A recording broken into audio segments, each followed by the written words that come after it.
परिस्थिती होती ना, की लोक त्याच्यावरून त्याला टोमणे मारायचे आणि त्याचं त्याला वाईट वाटून तो रडायचा देखील. असंच काही सूरज इकडे सांगताना दिसतोय. चला तर बघूयात नेमकं तो काय सांगतोय. तर इकडे निखिल, योगिता, अभिजित आणि सूरज बसलेले असतात. तर सूरज सांगतो, की लहानपणी आमची एवढी गरीब परिस्थिती होती ना, आम्हाला कपडे घ्यायला पैसे नव्हते. तर आम्हाला लोकं कपडे द्यायची ना, आमच्यासाठी तो एक आनंद होता. म्हणजे आम्ही त्यांचे कपडे घालायचो. असं नवीन कपडे आणल्यासारखं आम्हाला व्हायचं. तर अभिजित म्हणतो, लोकांचं कसं असतं ना बघ, आम्हाला ह्या ब्रँडचे कपडे नाही, त्या ब्रँडचं हे दिलं नाही, ते दिलं नाही म्हणून लोकं फुगून रुसून बसतात. पण याचा आनंद बघ ना, की दुसऱ्यांनी कपडे दिली, की त्यातही हे आनंद मानत होते, असे लोक पाहिजेत. तर सूरज सांगतो, की तुम्हाला काय सांगू, आम्हाला एवढा आनंद व्हायचा ना, आम्ही कपडे घालून सगळीकडे फिरायचो. पण पोरं म्हणायची, की बघ तुझ्याकडे कपडे घ्यायला पैसे नाहीत, तुला चांगले कपडे नाहीत, कशाला येतो मग आमच्यात.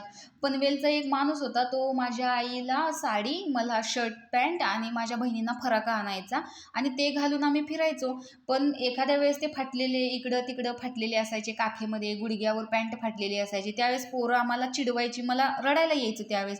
आणि दिवाळीची एक मजा सांगतो असं म्हणून तो सांगायला सुरुवात करतो, की दिवाळीला ना त्याच्याकडे फटाके नसायचे आणि तो एकदा मुलांकडे गेलेला आणि मुलांना म्हणला, की मला पण द्या ना फटाकड्या वाजवायला.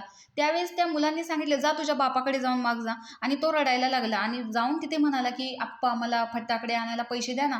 त्यावेळेस त्याच्या पप्पांनी त्याला एक 1000 रुपयाची नोट दिली. तर ती लाल नोट बघून मी इतका खुश झालो ना, असं तो इकडे सांगत असतो आणि त्याचा आनंद बघून इकडे सगळेच हसत असतात, की एवढा तो खुश होऊन सांगत असतो. आणि त्या दिवशी मला लय भारी वाटलं असं इकडे सूरज म्हणतो.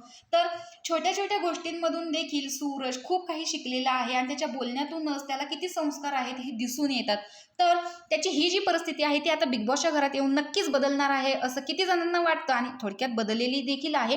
पण बघूयात घराच्या बाहेर गेल्यानंतर 100 दिवसानंतर त्याच्यात काय-काय बदल होत आहेत. तर ते बदल बघण्यासाठी तुम्ही किती उत्सुक आहात ते कमेंट बॉक्समध्ये नक्की सांगा. अशाच व्हिडिओसाठी आपल्या चॅनलला सबस्क्राईब करा. बाय.